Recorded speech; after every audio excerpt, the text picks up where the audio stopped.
This is the DRS train. When you look at some of the episodes that teams like Sauber and Haas have been through in recent years, you may think it can't get any worse than that. Well, there's a small Italian team from 30 years ago that takes the cake. I'm Peter Brook, I'm joined by Josh Revel and Ace Shield, and you're listening to the DRS Train podcast.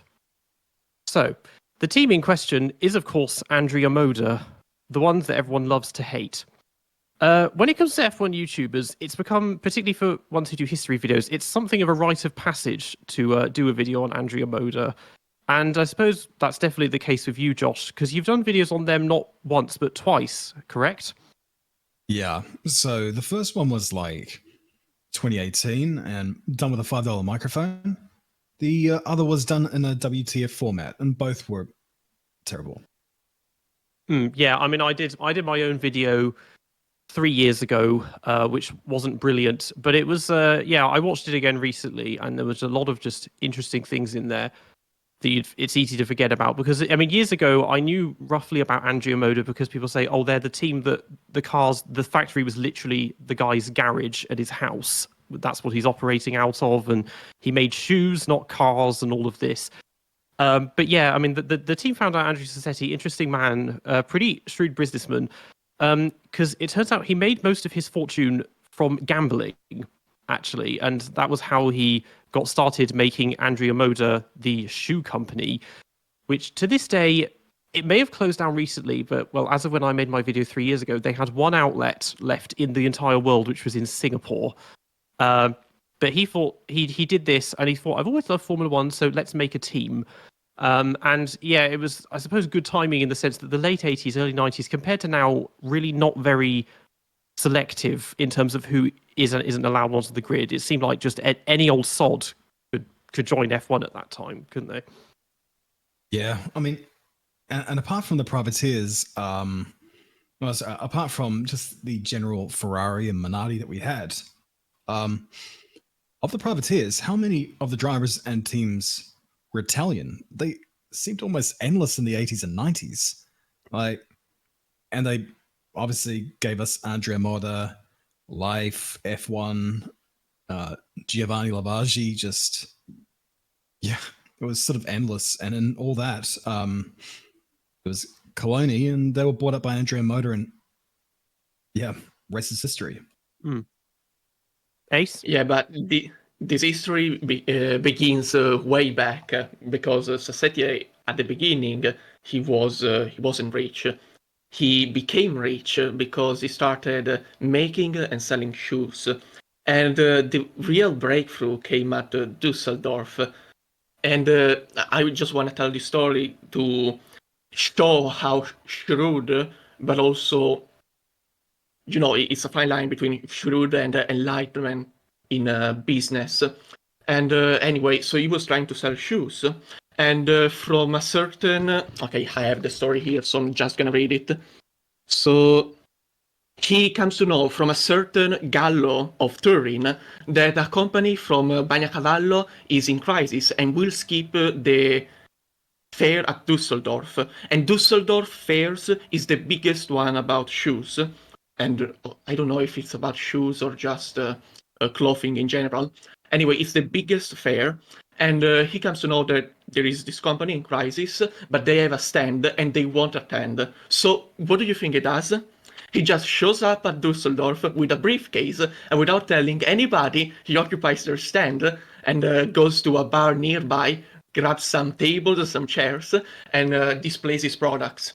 And it's a huge hit because there's this half-crazy guy, a Dutch representative, that goes absolutely crazy over his products. And basically, at the end of the day, from 20 pieces of examples product, campionario, is there a translation in English? Just samples or examples? Samples, yes. Yeah. Samples product, 20 pieces of samples product. He got 40,000 orders. And the margin is huge because to produce a shoe, it costs very little. The market is extremely large, and so you have a huge margin. And so he became rich very quickly. And so once he got rich, the story goes on. What does he do? He has to keep on spending, because if he just sits on his wealth, then the taxes are gonna grab everything, and so he immediately starts to buy everything everything that comes in front of him, and so he starts buying cars of any kind, Ferraris, Lamborghinis, anything that he sets his eyes on. He even bought a Cessna. Let me see if I find the story. Basically, an airplane, and he rebuilt it, and so he started using that as a private transportation for celebrities. And then he also bought a nightclub. And the funny story is that when he set up his own team and he had to sign the contracts for the drivers, he called them to the nightclub. I mean, there's an interesting story about the nightclub we'll probably get to in a bit, but yeah, when you make that kind of money, it's hardly surprising you think, oh well, maybe I'll try and buy a Formula One team, because back then you could do things on the cheap much easier than these days. I mean, he was, in terms of budget, they were operating in the hundreds of thousands of pounds rather than in the millions or the tens of millions as they are these days. But yeah, I suppose that idea came out because we mentioned Coloni. That's where he basically bought them out. They came into F1 86 or 87. They only qualified for races in 88. About a dozen or so. Only finished a couple of them. And then 91, they sold the team at the end of the year. And so that was his shoe-in, is he basically bought their cars. I think he replaced the engines because they had the deal with Judd. So they'd taken the Ford engines out of the Coloni, just plonked a Judd in, because this is back in the days when you could just like mix and match engines and it would just about, the car would still move and just about work and not, blow the engine cover off unless it's a life. And that was kind of where it began. But then there were problems almost immediately with setting the team up, because they went to South Africa, and F1 was like, oh, you don't own the rights to these cars, so you're not allowed to race here, and that kind of set the tone for everything else that would happen with them. Yeah, just quickly on that, about using any engine you want. That Coloni, was it at the point they bought them, or was it in 87, 89, or in 1990 where they had the Subaru engine in it? That was 1990. Yeah. Because that was amazing. Because that car's brilliant. The Subaru Flat 12. Because it was really wide, and then I think even with that one mid-season they replaced the engines, but it didn't fit the new engine. It didn't fit the engine cover because suddenly they had a very tall, narrow engine.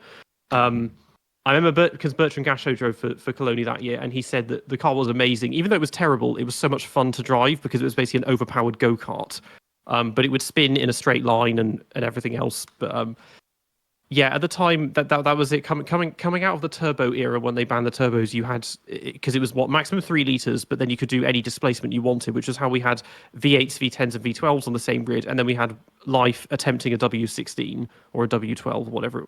W12, yeah. A W12 that had about half the power. Was it a 16? Might have been a 16, but it had the I power made a of. video 6 months ago. How did I forget? My brain is Oh, going. God. I mean, a W16 sounds a bit, even for Formula One, sounds a bit excessive. Yeah, W12 W12 seems more right. Yeah. I think it's a W16. I think the Bugatti Veyron's got a W16 or something, but not this Yeah. color. Not that Live. Either way, it develops 350, 400 horsepower compared to 600 to 700 horsepower for the rest of the grid. So it was hardly surprising they were 30 seconds down on everybody else. Yeah, but all that for another time. Sorry for diverging. Let's go back to South Africa here. No, that's half of our thing. Is we go on tangents all the time in the videos. But yeah, they got to. So they had these Coloni. They taken it was the Coloni C3. They just called it the Andrea Moda C4B. Judd engines instead of Ford. They need drivers as well. So they brought in Alex Caffey and Enrico Battaglia. That's the two. The names escape me for a second, because Battaglia, he had experience with what was left of the team, I suppose, because he did drive for Coloni around 89 a bit. Caffey was a little more experienced because he'd done a few seasons with footwork and stuff like that, and he actually had some race mileage under his belt, whereas Battaglia didn't. But either way, I think it was just grab whoever's cheap, I guess, and whoever doesn't have a seat for 92, and we'll see if they want to do this. I hope that I'm not remembering it wrong. So maybe it was another driver. Sorry if I'm mistaking him. But anyway, Caffey if I remember correctly, was the only guy who ever won anything for Andrea Moda. Because before the 1992 season, there was this festival of Formula One cars where there were different cars that raced in a 1 versus 1 tournament. And so Caffey on the Andrea Moda was against, I don't remember whom, maybe on the Brabham, and anyway, he won the first race. So he went to the second round of the tournament, and then, well, the car broke down. Anyway, he won a race, the only race for Andrea Moda. I didn't know I that can't remember what happened. that tournament was called. It was run from like the late 80s to the early 90s. It comprised primarily of Italian teams and Onyx and whatever team was named after a brand of orange juice. And it was run in a parking lot in the main and like almost like Race of Champions style. I remember yeah, that now. and, There was someone from the mid '90s that was one of the crappy drivers that won it. I think one of the something like Did that. Lavashi win it? Yes, I think it was Lavarzy. He won it in a Minardi in '96 or whatever. So yeah, it was like Ouch. it was very similar to the Race of Champions. It would have been something like that. I'm surprised they got if we're using the Andrea Moda or in this case the Coloni, either car. I'm surprised they got it to work long enough to do that. But they got those two on board. I mean, when they went to Kyalami, the track they'd returned 92, so they'd returned for the first time in 7 years, and the track was completely different. It was a brand new layout, so they got to do practice beforehand. They only had one car actually ready, which was Caffey's, because the other one was still just in bits in the garage. So Battaglia couldn't do anything. I think Caffey got 6 laps out of the car, and then it died. And then the FIA were like, well, no, you're not meant to be here because you haven't paid the entrance fee because you don't. It's this very funny technicality that when you buy someone else's cars and try to steal them, which doesn't happen anymore, but used to, you also had to buy the rights to that car to count it as a new entrant. Otherwise, you have to pay this exorbitant fee to have essentially taken over a team. And they had not done that, which put them in hot water almost immediately. Yeah, And he then was they steadfast went in his to- ways. Okay, sorry, Josh, if you're... No, it's all good. I was going to say, Sassetti just he wouldn't concede that. He was adamant, like, no, this is a continuation. I don't need to pay the fee. Like, yeah, they just would not. They wouldn't relent, and he wouldn't either. And it was just, no, it was a mess. But it was only the start. It almost seems as if it was the least comedic of things that ever happened with that team. So, and of course, nowadays, like, you'd be lucky if you get anything similar to that. So, yeah. But anyway, sorry, back to you, Ace. So I was just saying, and then they moved on to Brazil, the second race. Okay, all good. And second race, and they once again were stopped from driving. I think the second time was because they contested that they didn't have the intellectual property of the Coloni cars, so they couldn't run them. And they were still waiting for Syntec to send on their own intellectual property on the cars. And so basically they were turned away once more. And so this was already the second time that not only the drivers but also the mechanics were paid to move on to the other part of the world, and then nothing happened, and they have 3 days and then go back to Italy. And the funniest part is the mechanics. Do you know how Sassetti recruited them? He just went around in the nearby villages, and he just went to the mechanic of the local village and told him, I heard you're a very good mechanic. Do you want to join my Formula One team? And of course, any Italian mechanic, if you offer him to join a Formula One team, is going to say yes. And so that's how he recruited the mechanics for the team. I mean, to be honest, that's better than I thought it was, because I know that with Coloni, particularly with the 92 car, it was the 91 car even, it was most of the mechanics working on it were engineering students at the University of Perugia. Only literally half a dozen of them, because this is back in the day when you could just about have an F1 team running that had like 10 or 20 staff members, compared to now where even Haas, which is one of the smaller teams, has 500-600 staff, something like that. You could do that back then. I just assumed, I thought it was the case that he basically took people that worked for his shoe company and tried to make them mechanics. And it's like, well, it's no wonder the car doesn't work then if it's just people that, make shoes, not cars, running these kind of things. But I suppose you've got actual mechanics, even if they're used to working on Fiat Pandas rather than Formula One cars. That's something. Yeah, using university students, so that theory, it sounds like something that Stefan Grand Prix would have done. I imagine he would have tried. Want to set up near or on a university campus when he tried to run the team in 2010, whatever it was? Somewhere in, that was a Serbian, wasn't it? Not Croatian. Stefan. He probably would have done Serbian. something like that. Yeah. Yeah. I think that's what he was trying. But yeah, with this fee that they couldn't pay, because at the time it was £100,000, which is still a lot of money. I mean, inflation is going to be probably £300,000-400,000 a day, but by modern F1 standards, that is pitifully small. Because I think it's now, well, there's been talks in recent years of making it up over $1 billion, which is just stupid. And that's higher than the running budgets of a lot of teams. But also, I know that with Phoenix Finance, so another 10 years after this, I think they had to pay £15 million. So by then, the fee had already gone up quite substantially. So it's no wonder that you had so many teams joining at this time, because there was them, and we mentioned Coloni and Simtech and Life and all that, because you could just do it on the cheap, really. But yeah, like you mentioned, they got to Brazil. I think once again only a handful of laps done by Caffey, if that, and then it just, because they couldn't get anything out of it. Something like that. Yeah. And of course, after that, or was it after? My recollection on this is foggy. But this was about the time where Sassetti got rid of both drivers, or rather, they both walked away.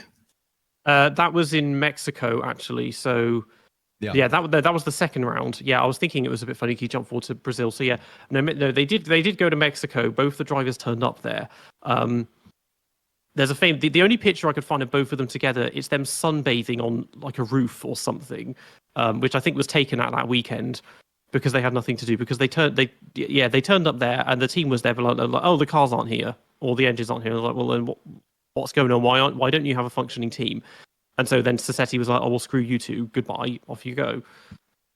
Yeah, I'll bring up this little chestnut that I just found. I'll bring it up in a bit, but yeah, he clearly had no interest of reading that rule book, Sassetti, because it was just the most rudimentary stuff he was breaching. Whether he knew it or not at this time, already using two sort of tokens, I guess, for the drivers, immediately. And then of course we get to Brazil. We got the two new drivers, which were Roberto Moreno and Perry McCarthy. Was it by Brazil? Yeah, Brazil. We are a professional podcast here, aren't we? Yes, we are. No, Brazil. Because in the past, I mean, both those drivers have done podcasts talking about this. I mean, Moreno's been on Beyond the Grid, and I feel like Perry McCarthy did a really weird. It was a really weirdly done one where the host would ask him questions in Italian, and then he would reply back in English. It was very strange. But yeah, Moreno, he said he only agreed to join Andrea Moda if they paid him $15,000 up front in cash. And it was like, that'll seal the deal for me. I was like, that's an interesting, well, first of all, in cash, that's a very risky amount of money to be carrying around, but also just not that much. I suppose back then F1 salaries were smaller, but still, that's not even a year's salary in a normal job. Yeah. How he got that money would have been interesting. I wonder if they did it like Russian rugby clubs, where you went into a boarded up room and you basically just got it in a sack. I would imagine that's how Sassetti would have done it, probably, because nothing would surprise me in that regard. But yeah, so McCarthy, he just wanted that opportunity, didn't he? So didn't he say he would be willing to do it for free, race for free? I think so, because I think he was just desperate to get any kind of seat that he could out of this. And it's like, to be honest, he could see that this is a small team with not much money, so it's like, well, I'll just give it a go. And yeah, I don't need to be paid. And he must have had something to pay them with. And we'll get to a second. Clearly, not as much as Battaglia, but at the time, I think you would be just like, well, if it's an easy way, in the same way as the mechanics, like, yeah, I'll join a Formula One team. It's an easy way to get into it. Why not? Yeah, 100%. And like especially back then, if you did a good job in a backmarker car, people knew it. And if the car survived long enough, and a lot of these races, you had a chance to get points, or on a really good day, a podium potentially. It's not like today where cars just don't break down. Not really. Back then there were chances for you to get positions. So of course you just took you took anything that came your way, even with the perils of pre-qualifying back then.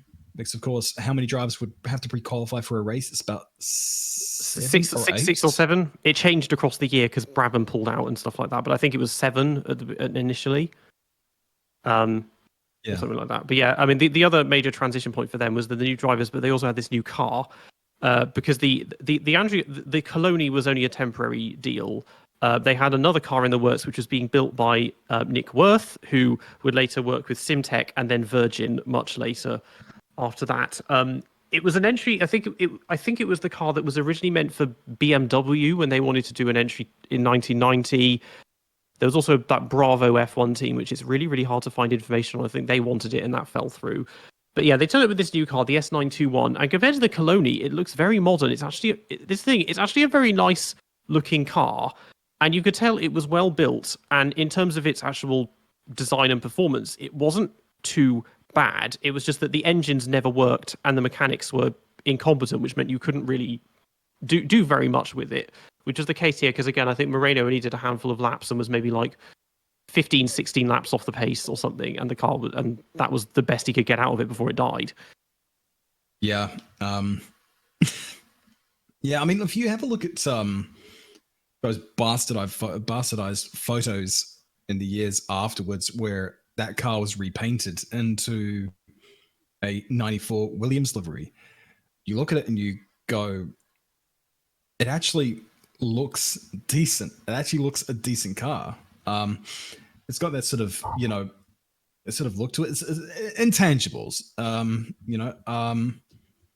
I think they said it wasn't a bad car. It was just run so goddamn poorly, as you said. So, but I mean, yeah, if you the way that you're going to get mechanics like that, just getting people from garages, of course it was going to be like that. Yes, Ace? Yeah, about how good the car. Actually, Sassetti, in the interview I have, addresses this. He says it was a good car, and 2 years after, the Simtech joins Formula One, and they didn't go badly. If you look at it well, the project is the same. The problem is the engine. The Jude was not reliable. I bought 8 of them, and I had to throw away 6 at $228,000 each, plus $120,000 for the MOT test each time. And when the engine came back from England, after 6 laps, they broke down. If we hadn't had those problems with the engine, we would have qualified not only at Monte Carlo, and we would have done way more kilometers, maybe with some results. That's what. So that comes to over £2 million or euros to spend on all the engines plus MOT for each of them, and to have them most of them not work. I mean, 80s and 90s in terms of reliability was a really, really awful period for Formula One, and it's only in the past 2 or 3 years that it's got to a point where the cars have near seamless reliability. And part of me does think that, okay, for the past 70 years now, Formula One has been the pinnacle of motorsport. Why has it been so hard for them to build engines that can run 90 minutes uninterrupted? And so many teams just couldn't do that. Not quite to the extremes of this, where you'd be lucky to get 5 or 6 very slow laps out of it, and it would die. But in terms of the equipment they had, it was for the most part okay. It was just the team itself, both management and operationally, there was nothing really to work with there. But yeah, they came out of Brazil with not much to say. Spain, they did have both cars ready, but this is where things changed for McCarthy, because at this point, Battaglia suddenly came back to the team. He's like, I've got over $1 million in sponsorship.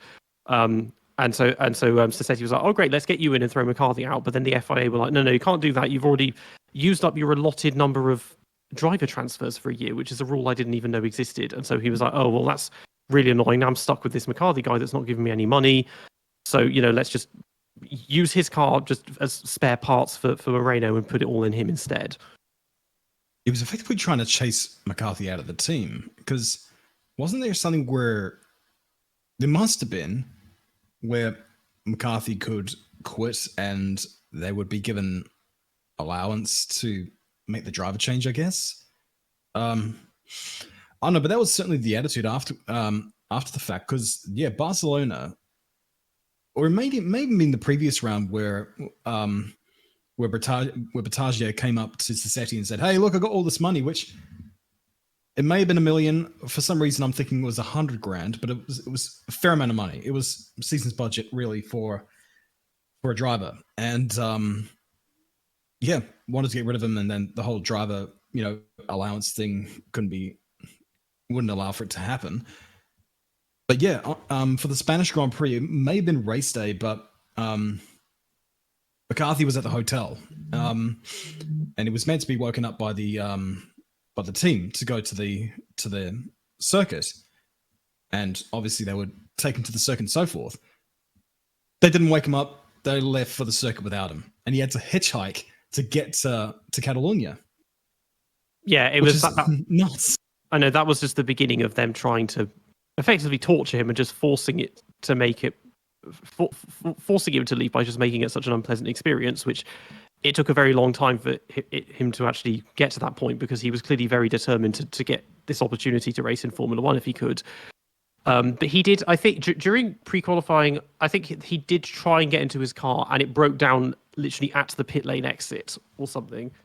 That picture right there. It's that picture. That's one of their most famous ones. Yeah. Whereas by the way, just quickly, sorry about that.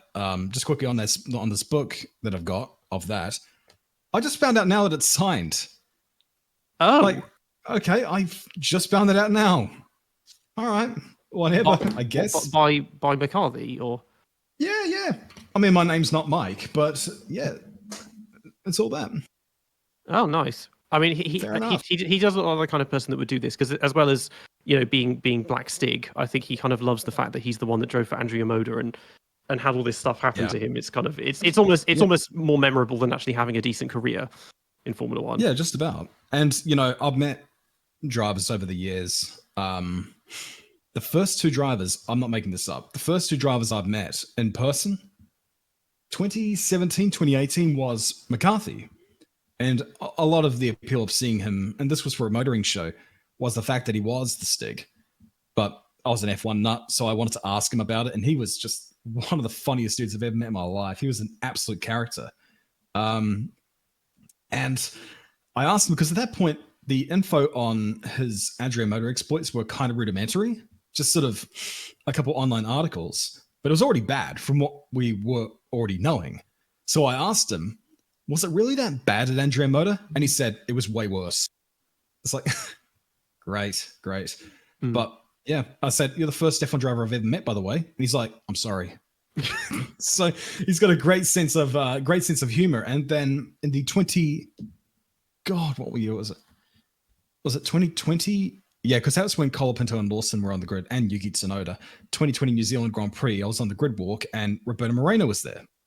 Because Moreno was coaching or mentoring Igor Fraga. So those are the two first F1 drivers I've met, which is funny in retrospect, but I guess it's helped make the story a bit more of a legend, because McCarthy was someone who was a bit more prepared to take all of what happened in good spirit. And of course, it was outlined in all of this book here, obviously what happened. And yeah, the Catalonia exploits are just sort of almost steeped in legend, but I didn't know until very late that they bloody well left him at the hotel and caused him to hitchhike back to Catalonia. Yeah, Moreno also is a great character, very funny guy, very lovable. And so Moreno already was an experienced F1 driver, and basically the deal he had to drive with Sassetti was that he got paid cash for every race, $15,000. And the funny thing was that in I think Belgium, Eccleston literally called Moreno to his office and asked him, "Why are you driving for that guy?" And Moreno, you know what he did? He said nothing. He just took out the bag of money from he had and he showed him. It was $15,000 cash. And Eccleston said, I see. So, end of the discussion. Now we understood why. And also, I think I'm just getting a bit ahead, but anyway, the exploit at Monaco, it was all down to Moreno, because Moreno in the documentary narrates that he was really focused. So there is so much to say about the Monaco experience. So I'll just say this. Anyway, there is Egypt. Egypt is is a fuel supplier in Formula One, and they had this genius guy, which was able to just experiment with the fuel, with the mix, and he would get the maximum power out of the engines. And he was a genius guy. And so Egypt had this super fuel just for qualifying that gave several horsepowers more. And anyway, there was this, I don't know if the name is right, Valerie. So Valerie is a woman, and she works for Egypt, and she goes to the track, and her job is to give the fuel, the set of fuel to whom it belongs. And so Moreno, for several races, for several weekends, had been wooing Valerie into, and just simply wooing her as you would with a pretty girl. And anyway, at Monaco, finally, he went to Valerie and said, "Look, Valerie, we're a little team. We really need our breakthrough to participate in a weekend. So could you please give us some of that qualifying fuel?" And so Valerie said, No, Moreno, I cannot do that. You really... Look, tonight, behind the track, come alone. She gave them 50 liters of super fuel. And so in qualifying, in a race, Moreno, they were really on edge, because this super fuel was extremely effective. They had way more horsepower than before on the engine, but it was just overheating.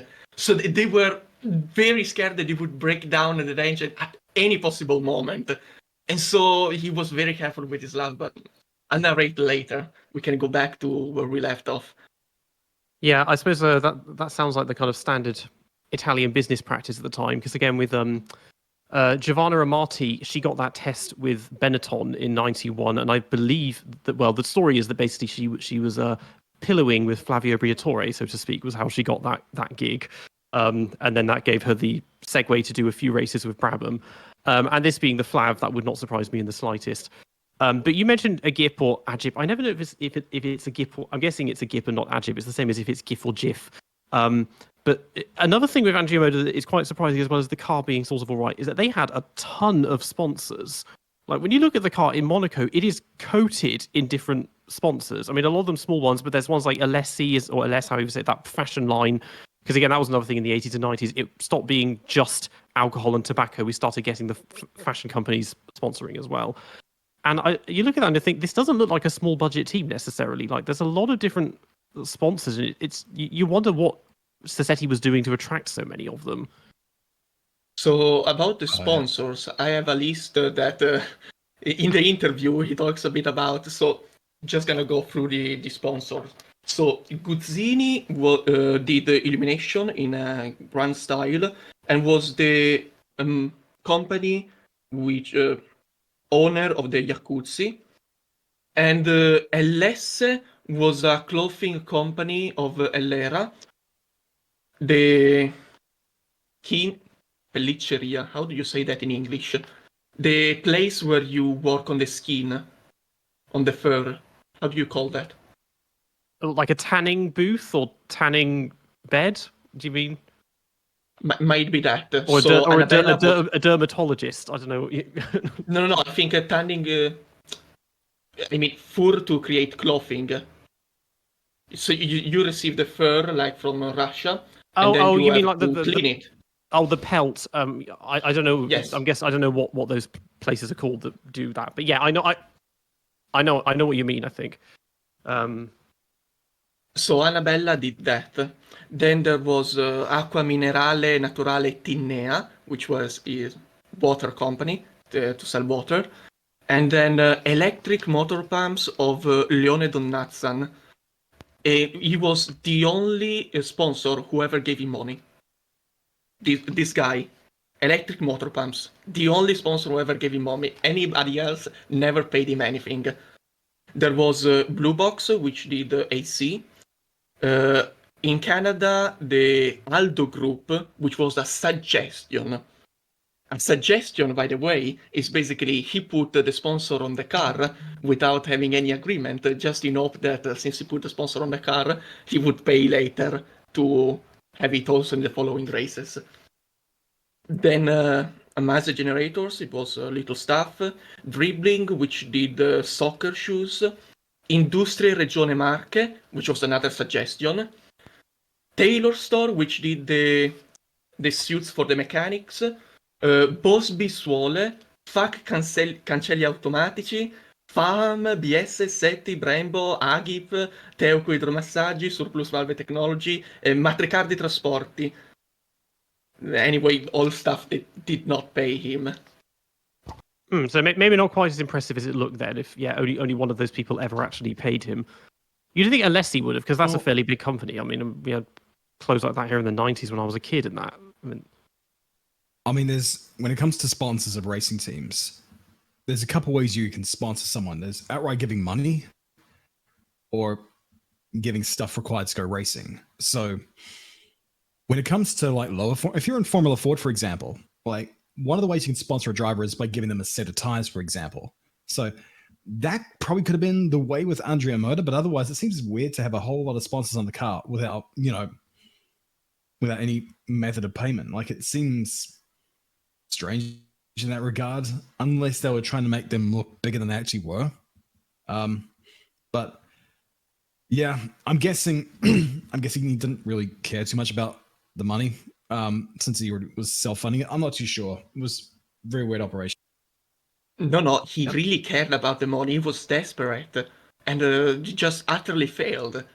And that's the incredible thing. He was just trying so much to get money, and he only got them from Electric Motor Pumps, and it was 350 million liras, which is thousands of dollars, $100,000. So he bought one Jude engine with those money.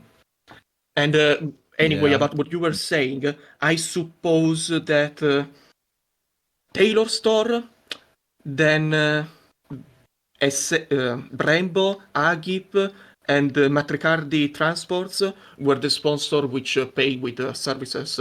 So the suits, the fuel, the brakes, the transport, and everybody else, I guess, just did not pay. And there was in the documentary, and not in this interview, in England, they had a problem that they didn't have the money to buy food. So they went to this local family restaurant, and they got the sponsorship deal. Basically, the restaurant supplied the food, the meals, at the truck for them, and they put the name of the restaurants on the front wing. It was the only time Formula One a family restaurant ever was a sponsor. I think Caterham, when they turned up for Abu Dhabi, they were sponsored by a pub somewhere in East or West Sussex, where they were just grabbing crowdfunding and doing anything else. But yeah, that's probably the next closest we've had to getting a restaurant to sponsor. But by this point, things were beginning to get into a rhythm, because in Imola, I think McCarthy got one lap in pre-qualifying and then the drive shaft broke.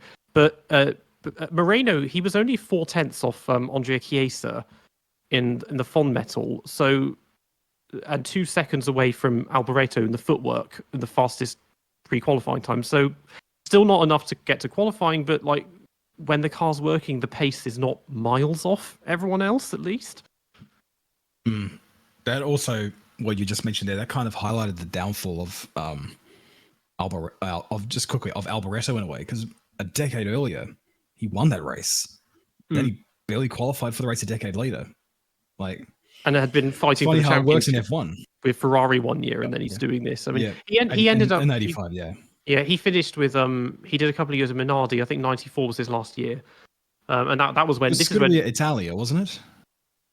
he did those. Wasn't I think it Scuderia Italia that he finished his career with?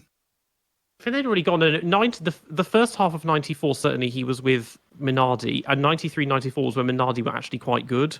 I think there was some Scuderia Italia. I think they folded in '91. Yeah, I was about to say, or was it '93 they folded? Because they might have been.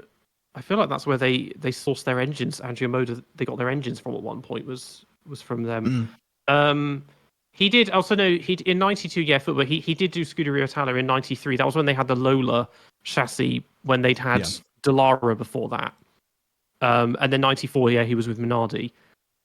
But even so, yeah, like at this point, it's like, okay, well, even if they're investing all their resources in one car at the behest of the other one, that car is not horrifically slow, even if it's still the slowest one in pre-qualifying. It's within striking range, more or less. Yeah. My recollection of how Imola went was foggy, but what was around after that? Was it Monaco that was after that? Yeah, it was Monaco next. And this obviously just kind of shocked everyone because the practice times were reasonably strong, and then he just scrapes through pre-qualifying Moreno into actual qualifying. I think he got in by 0.02 of a second or something to go 26th and get on the grid. But this is where, because I love the mechanical side and I love analyzing car performance. I guess from this you can say that the car was at least reasonably good in low speed corners and probably had a good short wheelbase, good for tight turns and hairpins, and not so power dependent, obviously, with those awful engines. But this, yeah, that was there. It was like, okay, maybe they can make something out of this by doing that. Yeah, 100%. But also in that time, it was already established that they were only focusing on one car, but it got really dangerous in Monaco with McCarthy.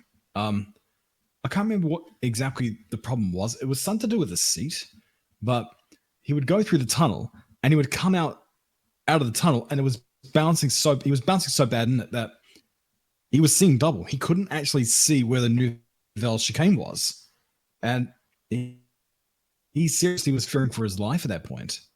And it was apparently willful negligence on the part of mechanics or whatever. But yeah, the one thing you don't want to see when you're coming out of the tunnel is a bit more light than what you do when you normally come out of it. You definitely don't want to be seeing double when you're going down that hill.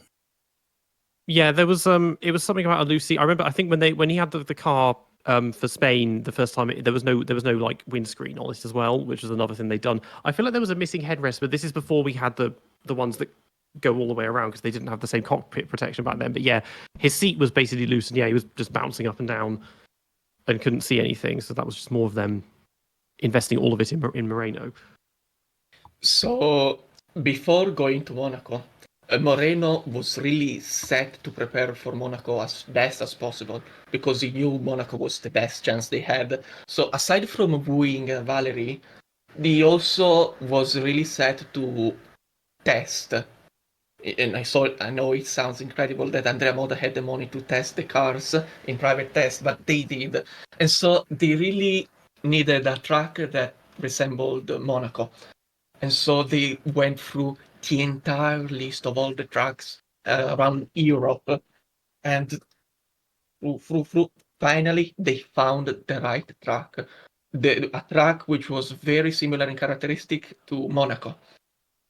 The circuit of Levante, Binetto. It is an unknown track. Nice. Nobody knows about it. I sent the link to the chat if you wanna see what actually it is, because it's incredible. It is such an unknown and little track. It is 1.7 kilometers long. And when Andrea Moda went there to test, it was the first and last time a Formula One car ever went to Binetto circuit. And Moreno was adamant, even in the documentary, that even to this day, if Formula One cars went there, they could prepare very well for Monaco, Monte Carlo. I mean, it Yeah, has I'm the aware of that corners for circuit. it. I'm aware of that circuit. That's almost a go-kart track with how that's laid out. It does look like one. It looks like almost like you get horse racing circuits that sometimes have a similar kind of shape to that with alternate layouts. But yeah, it's less than a mile long. Maximum seating capacity is 7,000. I mean, I think there are individual grandstands that have more than that at some circuits. I'm intrigued because it lists, the thing is, it lists all the lap records for different kind of cars. I mean, they've had Formula 3, Formula Renault, Super Touring Group A, GT1 have all done lap records there under a minute. So I'm wondering if anyone did record the lap times from that testing to see what it did. I don't know if it would have been faster. I would hope it would have been faster than a Formula 3 car, but yeah. And that circuit was only Optimistic. only 3 years old because it opened in 1989, so it was a very new circuit. But yeah, I didn't know that they'd done testing or anything because I know that Mastercard Lola did one test at Silverstone in between Australia and Brazil, for example. But I didn't know that Andrea Moda got any testing done. And so when they actually went to qualifying with the super fuel, so they plan to do multiple laps. So first of all, the plan was to get out immediately because that's what all the little teams do to get a free track and some screen time. And so Moreno went out. He did 5 laps. The first lap very, very slowly, and also basically from lap 2 to 4, just a bit faster each time, but never pushing because otherwise the engine would overheat and it would break down. And so he had really just one good lap.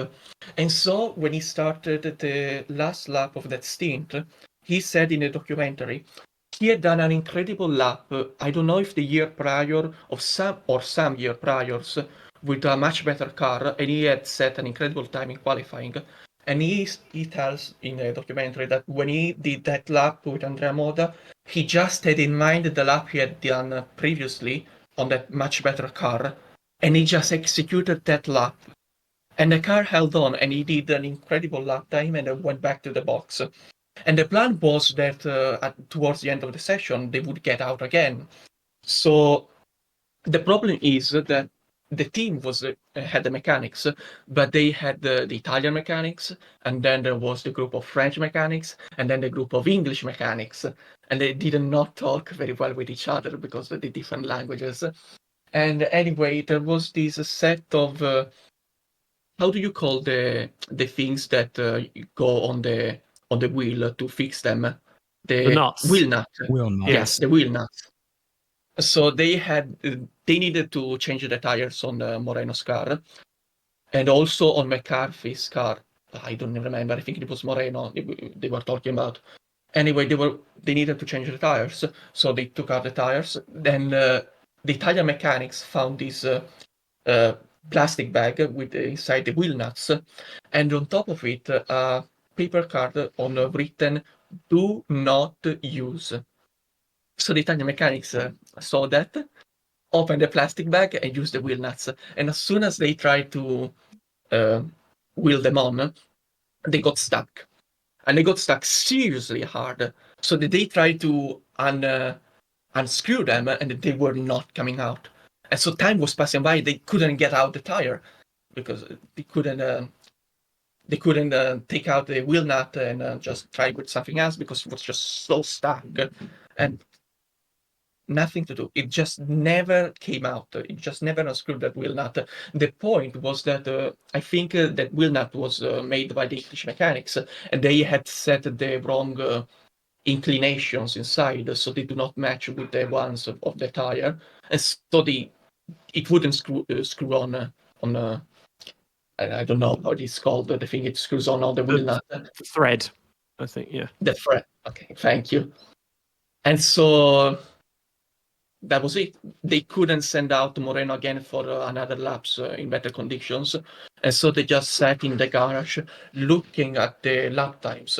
Because at the beginning of the section, Moreno's lap time was so good, it was in the upper half of the field. It was lower tens placement.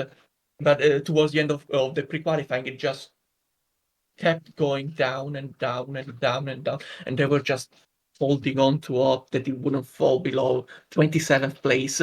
And anyway, qualifying ends, and they were 27th place, a few hundreds in front of the 28th place. And so 27th place actually qualifies.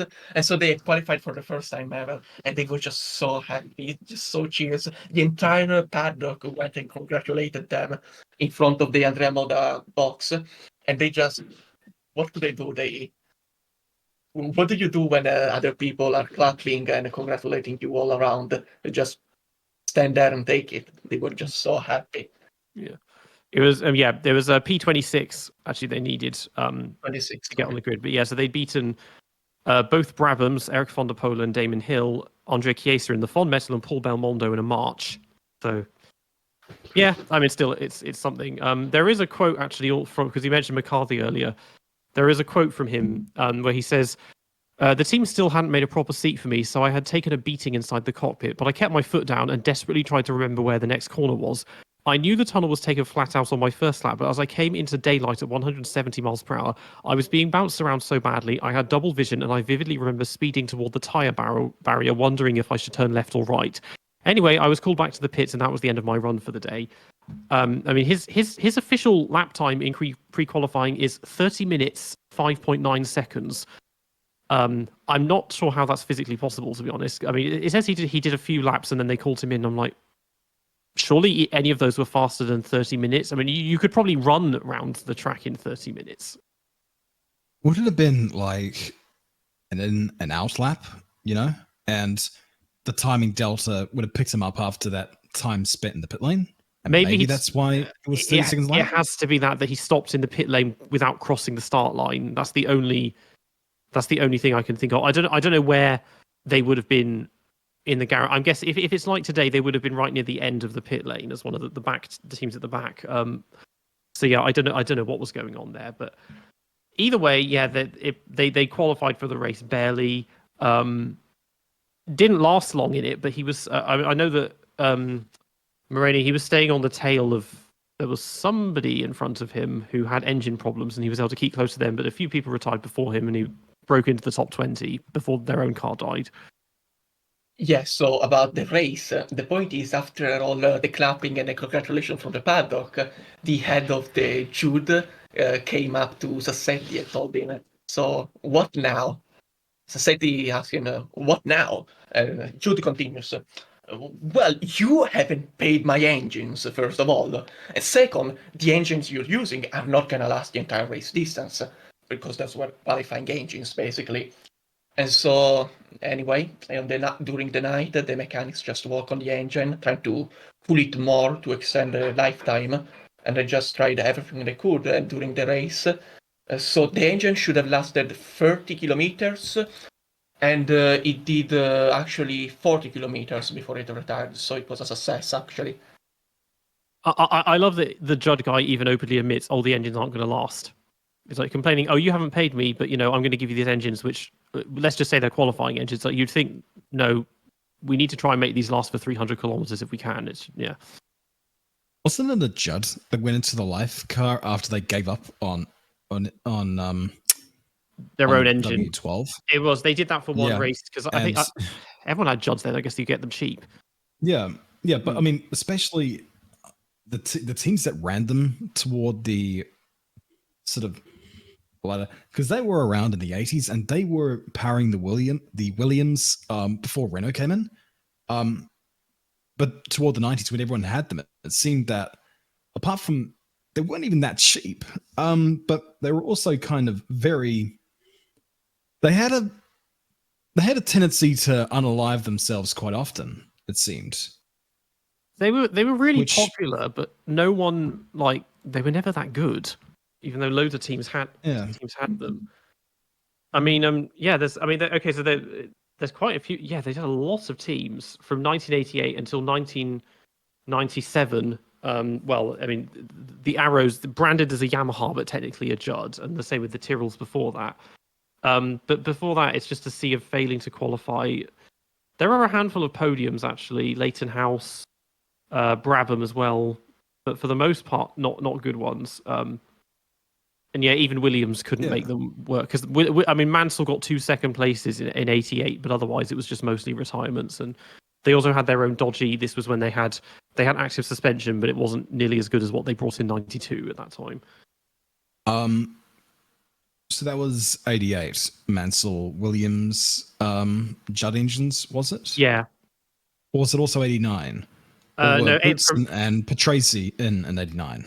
From 89. No, from I 89. know Bootson came in. Yeah. Yeah, from 89 they had Renault engines. But Right. 88 was the Judds, and they had that really, really weird, very low sprung engine cover, and the active suspension. Like water used to get in there, and then all the electrics would just go haywire and make the car basically undrivable. But also the engine, and also it was draining even more power from the engine that it didn't have, because this is 88 when some teams still had turbo engines and some didn't, and they didn't.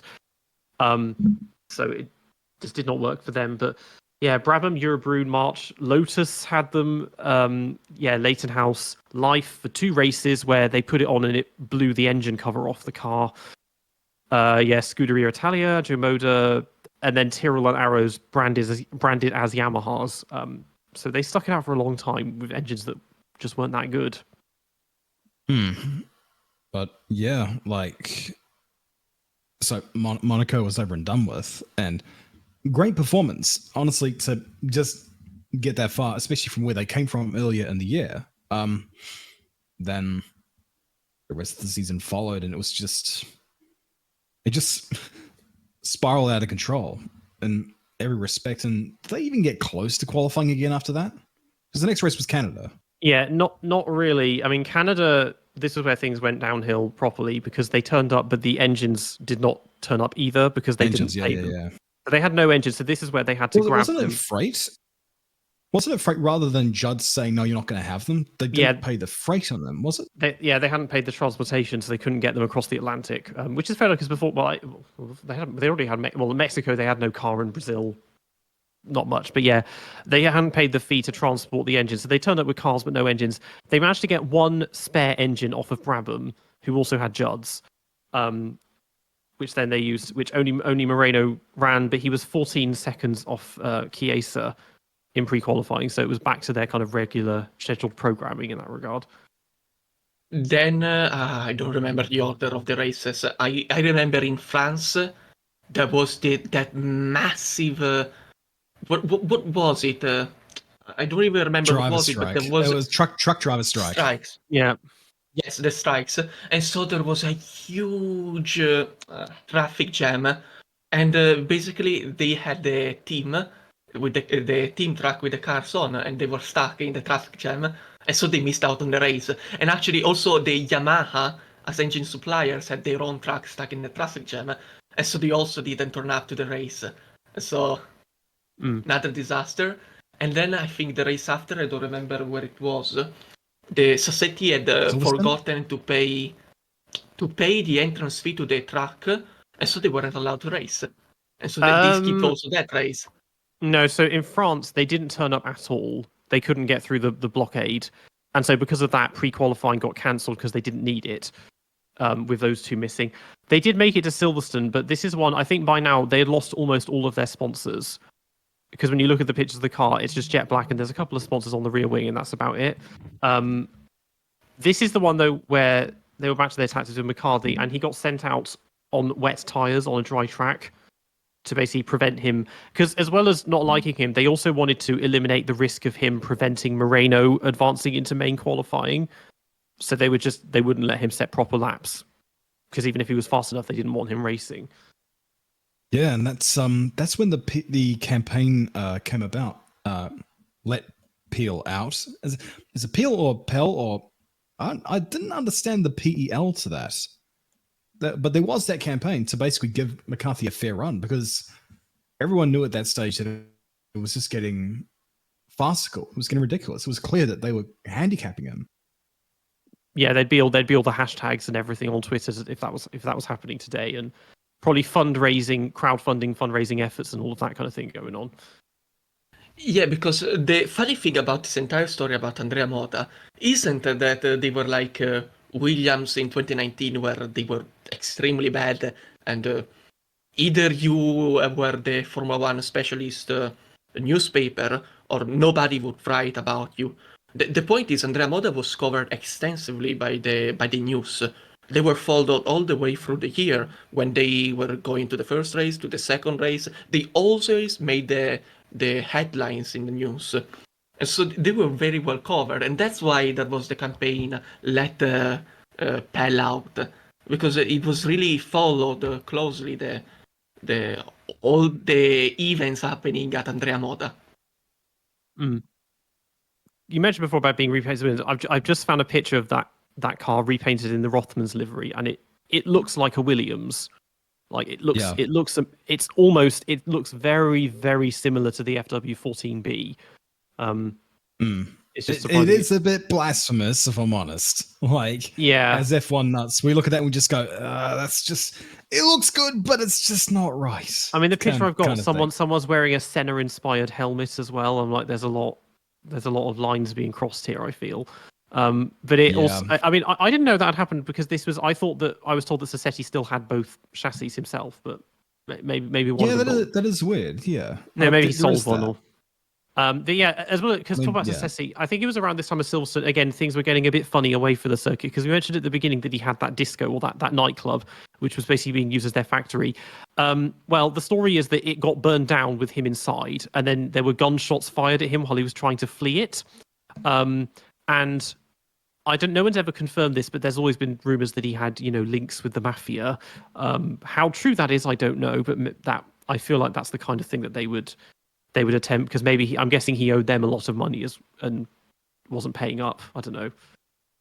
I mean, there are heaps of stories of just the dodgiest things happening in motorsport. So not only would it not surprise me, it would actually probably surprise me a bit more if there wasn't more to the story, So yeah, I wouldn't be a bit surprised if mafia links were involved legitimately in this regard. Yeah, Andrea Moda during this entire year in Formula One, he got thrown a lot of crap onto his own reputation, because that's what happens when you go to Formula One. And so a lot of the stuff that came about him, and take it lightly. At the end of the day, he was investigated about a lot of things, and he was only ever proved guilty about some tax evasion and nothing else. So, mind you, about when you read the stuff, because there are a lot of stories about Sassetti, but many are not true. Yeah, I mean, that one, I could believe it's true if we also assume that all the stuff that was happening with Venturi in 1992 is true as well. I don't know if either of you know what I'm talking about, but that stuff, I've only found like two sources on it, and it sounds partially believable, but also like it's kind of hard to. Maybe do you think did this really happen, or maybe it did, and Formula One just try to avoid ever discussing it? Do either of you know what I'm talking about? Sorry, I was looking up an excerpt of the book. Yeah. Being a terrible guest there. You have to repeat that.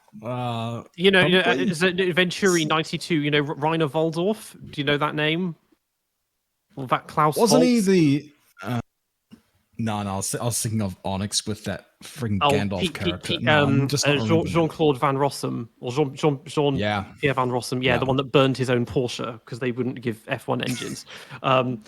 No, this was he was the guy who it was midway through 1992. Venturi, who I think before that they were Fond Metal, or was it LaRousse? They had 1 year where they were Venturi for a year, and in the summer break they sold the team to this guy called Rainer Waldorf, who apparently had been an ex F2 driver, and he ran this company called Comstock Development, which sold exotic cars around the French Riviera. But then over the summer break after the sale, it turned out his actual name was Klaus Volz, and he was on the run from Interpol because he didn't sell exotic cars. He basically stole them and then sold them on the black market. But he was wanted by Interpol for murdering 3 people in 2 different countries, including locking someone in the boot of a car and setting it alight. It was him and his nephew were basically involved in this kind of stuff. And the idea is that eventually Interpol, they tracked him down to his villa in the south of France. To arrest him. He said, okay, that's fine. I just need to get something from my drawer on my desk. Pulls it out, gets out a grenade, takes one of the policemen hostage, escapes with him up to, he has a contact in a car that he can flee with, leaves, abandons this guy by the side of the road. And then like a month later, he's tracked down to a hotel in Munich. And then after a 9-hour siege with the police, he shoots himself. So this, I keep hearing, there's a couple of sources. I mean, what's his name? Joe Saywood has written about this, and a few people. I've never heard anyone else talk about it. I haven't done a video on it, only because I can't find any photographs of this guy. So I don't. That makes it difficult. And some people have said it's maybe a touchy subject, but considering that also happened in '92, I think it makes the whole burning the disco down thing a bit more believable. Yeah. That's a story. Jeez. The thing is, John Paul family. I have to know if this is true. The thing is, Bertrand Gachot has done a ton of podcasts, but all they ever ask him about is going to prison and Jordan and Michael. They never ask him about Venturi. And like Katayama was the other driver. And someone, if he ever goes on Beyond the Grid, they have to ask him, like, was that real? Because I need to know if that was true. Because that takes the cake in terms of dodgy, like, team leaders and everything, team owners and that. Yeah. I mean, sorry about the silence there. Yep. I don't know. I'm sure there was like a couple of other stories as well regarding just the way the team was run. Apparently, in one of the calls that, Perry was making back to home base for Andrea Moda, he would call up and the receptionist would be like, "Hey, Andrea Moda Formula," and he'd be like, "Hey, it's Perry," and they're like, "Who?" "Perry McCarthy." Like, "What company are you from?" It's like, I'm your bloody driver. And she's like, "Oh yeah, Andrea's not here." So just totally broken line of communication, just not wanting to talk. And I think it was the case they weren't really on speaking terms. They also promised at Silverstone, "You'll get a proper run. Don't worry, you're going to get a proper run." And then sent him out on the wet tires. Just right. I think at that point, as well as losing most of their sponsors, I think also the team principal had left. I've forgotten his name. It was some French guy or something. So, because you came up with quite a good story, I didn't know about any of that. So, but here in the interview, so there is this Spain briefing. So basically, at Barcelona, the Sassetti was called, and everybody was seated like in a court against him. And Bernie talked to Ron Dennis. Then Ron Dennis, the most antipathic, says Sassetti, the least likable. And Ron Dennis explained the thing to Briatore. And after this very long British English discussion, Flavio translated all of that with just 4 words. "Sassetti, che cazzo fai?" Translated, "Sassetti, what the fuck are you doing?" Nice. Then there are other stories, especially about Belgium, which is where they all, how do you call it? The pyramid of cards starts crumbling down. And I know. A house of cards coming down. House of cards, thank you. Yeah. So the entire house of cards fall down because they show up at Belgium. They set up everything as usual. I think it was also in Belgium. They showed up with the actual Andrea Moda nightclub trucks and some personnel just to handle the transportation. And so anyway, at Belgium, Sassetti receives a letter. Look, let me read it. It turns out that this brake supplier asked for 7 million liras of unpaid products, which is very little. 7 million liras, we're talking a few thousands of dollars of unpaid products, which for Formula One is very little, considering the engines are hundreds of thousands. So anyway, he tries to understand more about this problem, and so he goes to Jordan to have him send the fax from the supplier. And anyway, the point is that because they asked Jordan to do that, somehow Bernie finds out about this problem, and Bernie uses it as a pretext to say that Sassetti is not paying for a huge amount of money, and that he was falsifying the documents. And so because in the documentary it is explained, I don't remember even, the security at the truck is paid by Eccleston himself. And so basically the security of the truck is managed by Bernie Eccleston, not by the local police or the nation, but by Bernie Eccleston. And so when Bernie says that he's falsifying documents, he has a pretext to ask the police to escort him out of the circus and put him in jail. And so that's exactly what happens. He gets pulled in the van at a very slow pace so that everybody around the paddock can see what happens to those who oppose Bernie Eccleston. It is a clear political message. And anyway, he gets sent to jail for basically no reason, because he was not falsifying anything. It is groundless accusations. And anyway, he passed the night in jail, and he describes it very. So he wasn't given any food, no water. He asked for to call his lawyer. Nobody answers him. And then finally, when the how do you call gendarme in English? Let me find out a moment. Police, yeah. Might be. Because Yes, gendarme, police. yeah. Police. So the policeman finally arrives, and they get angry because he had pissed on the floor, because when he woke up, he had to piss and there was nothing. So they use those vases, night vases, where you can do all the needs during the night, and he didn't have that, and there was no bathroom in the jail, so he literally had nothing, so he literally pissed on the floor, and they got angry at him because of that.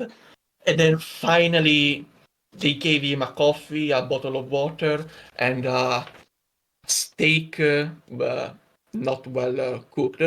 And finally, he was released in the evening. So he spent in jail, let's say, 1 day and a few hours. Yeah, they had Oh. been kind of, well, he'd been trying everyone's patience for quite a while before that, because, I mean, in the preceding few races, they'd continued the similar antics. Though, because Hungary, this is the one where McCarthy, they only let him go out on track with 45 seconds remaining, so that he physically could not set a lap time, which, to be honest, is not too different with some of the stuff that Ferrari have done, unintentionally this year in a few moments and recent years. So there's that going. Maybe it's an Italian thing. I don't know. Also, without the political part of the Belgian weekend, the cars on track had a serious problem. So both Moreno and McCarthy, when they went out, they went up Eau Rouge, and they had this incredible, massive risk, because at Eau Rouge, you would be something close to flat out, turn left, then you have to turn right, and when they turned right, the steering wheel got locked. They couldn't stop steering right, and so at Eau Rouge, they were locked in this right motion. They couldn't turn left again. They were gonna crash, and they barely avoided the crash, both of them, because they braked, and finally by braking, the steering wheel got unlocked, and they could turn left again. And so they went immediately back to the pit stop, and Moreno had immediately understood the problem. The problem was that how do you call the thing that connects the front wheels to the rear wheels? The drive shaft. The drive shaft. The drive shaft was bending during Eau Rouge. And so when a drive shaft bends, the steering wheel doesn't. The steering column. I heard it was the steering column. Yeah, that's what I heard from Perry himself. Maybe it was the steering column. Sorry. Anyway, it was bending, and so it wasn't turning anymore up Eau Rouge. It got locked. And so basically, during they didn't have a fix for this, and so for the entire weekend they were lapping very slowly because they couldn't push through Eau Rouge. Yeah. Yeah, the story I heard about that was because I haven't heard a lot about Moreno's experiences, but I obviously did know about McCarthy's. He went down to Eau Rouge, and there comes a point where when you're about to go right, the car will sort of bottom out, which is where you'll see a lot of the scrapes from the floor of the car on the circuit. And at that point, the steering column did bend, and it was like the steering was locked and it wasn't going to go anywhere. And he came into the pits and he told the mechanics about the problem, and they're like, "Oh yeah, we know the steering column's bending. It was a Moreno's car, so we just put it in your one." And it's just like, okay, you know this is a problem, so you just put it in my car? Yeah? Just said his way again and just like, get out of my car. I want Bertagia's money. Yeah, it was. I think it was happening almost immediately because I think this time he had because like with Hungary, they said about 45 seconds remaining. He did a lap in Germany, which got deleted because he missed the weighbridge. With this one, he's like, okay, I'm just going to go flat out immediately because I know they're not going to give me more than one lap in this thing before I get called back in. And that, yeah, and then almost had this enormous accident because the car, even that car was still fast enough to have a major accident at Radion. And then at that point, I think he was like, yeah, I'm not doing this anymore because it's gone beyond just trying to torment me in terms of keeping me out of the car to actually trying to cause physical harm. And as you mentioned about the arrest, because I think there was the charges they made to arrest Sassetti was on forging invoices or something of that nature when the police arrived. And also Bernie was like, yeah, we just don't want you here anymore because I think they formally excluded them from the championship at that point for basically bringing the sport into disrepute was how it was coined. Yeah, and they turned up to Monza and they turned them away at the gate. I don't know if that was before or after they were issued that notice of saying, don't bother turning up. But I think they did actually turn up to the gates and they were told, get out of here. You're not welcome here. It's probably after they were told, I'm sure. Yeah, the funny part was that the McCarthy showed up to the, I don't know, you call the door entrance or whatever. Anyway, and the guard wasn't letting him inside. And so he had to take out this booklet with all the driver of the 1992 Formula 1 season. And he went to the Andrea Moda page, opened the book, got alongside his own picture, and smiled. Do you recognize me? Because McCarthy was English and the guy at the door was Italian, so they didn't understand each other. And so finally the Italian guy understood and they let him inside. And there wasn't the team inside because they were turned away at the gates. And I think the story continues that Sassetti had made a petition to the rector of the Monza province. And anyway, actually this guy turned against Ecclestone's will, and he did allow Andrea Moda inside the circuit, and so they opened it up. And so after that, Bernie Ecclestone made a statement in which Andrea Moda was disqualified from the championship for having brought shame to the category or something like that. And anyway, that pretext was enough to turn Andrea Moda away from the Monza circuit once and for all. Yeah, I mean, it's rare that it happens, but you do occasionally get teams where they're literally turned away at the gates. I mean, this happened to Super Aguri 2008. They turned up to Istanbul, and Nick Fry, CEO of Honda, was like, "Nope, you're not paying us, so you can't come in." Also, Phoenix Finance again. They turned up in Malaysia 2002, and they were turned away. And so the mechanics were like, "Okay, I guess we'll just have a weekend bender in Sepang or Kuala Lumpur."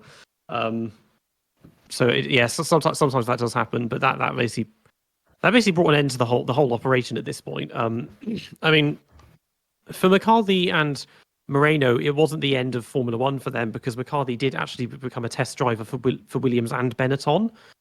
So, which meant he got to drive what at the time was basically the best machinery that available in Formula One. Moreno, yeah, Mr. Super Sub. I mean, he did his last bit was a final year with 40, which came 3 years later, but before that, he'd only done kind of bit parts with other teams and, yeah, more failures to qualify than successes to qualify as well. Which sucks because that does not reflect how Moreno was as a driver. He deserved, he definitely deserved a seat that was sort of more representative of his talents. And I think one time James Hunt absolutely tore into Thierry Boutsen and Riccardo Patrese when they were at Williams, and he especially went after Boutsen and said he's not a world-class driver and Moreno should be in the seat. So that kind of tells you how he was regarded then. And so, yeah, he probably should have been given a chance at least one, proper seat properly rather than just that stint at Benetton. But Shimi then came in. I don't remember exactly his story, but Moreno started karting and somehow he got involved with Nelson Piquet. And I think Nelson Piquet recognized that Moreno was actually good, and so they together went up the categories. And so I know that Moreno has this strong link with Nelson Piquet. I don't remember more. Yeah, I mean his junior career he's got a lot of championships from it. I mean because he did one stand-in race for Lotus in '82, which he didn't qualify for, and then 5 years later 2 races for AGS. But in '88 he won International F3000, which is the equivalent of Formula 2 today, and his reward for that was a seat with Coloni. Of course, Coloni becoming Andrea Moda. Mostly qualifying, then Eurobrunn, and then the final 2 races of Benetton with Benetton after Nannini lost his arm. So that was but his one he never got he got full-time seats, but not with good teams, because he did at least do a whole year with 40, and this is when pre-qualifying had ended, so he was guaranteed to start every race, but just not in a very good car. Yeah, but he was in a 40. I wouldn't wish that upon my worst enemy. Not then.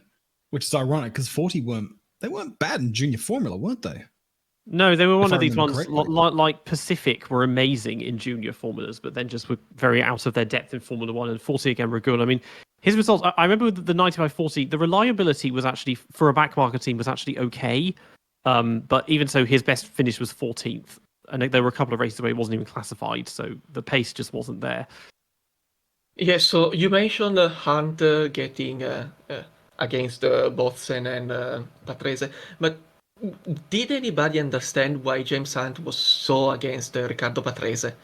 Because Yes, we know. It's well documented why. okay, you don't remember. It wasn't so tell much me the against story? Tracy at that time. It's It Monza. was, Yeah, so Monza Sorry. 1978. He accused Which was the massive crash in which a driver died. Ronnie Peterson. James Hunt was the one who caused the crash, but actually went out immediately after the race. He bought all the footage of the incident and basically did not make it available, and then heavily accused Riccardo Patrese of having made the incident. It was that incident, Yeah, right? he basically blamed Patrese for causing the accident, because I think this was Patrese's second year in Formula 1, first or second year. But yeah, he always held it against him, and so that's why he never liked liked him and tried to get him banned from that. Immediately, sort of sought counsel from all the drivers and tried to get Patrese banned from the grid. Such was his ire.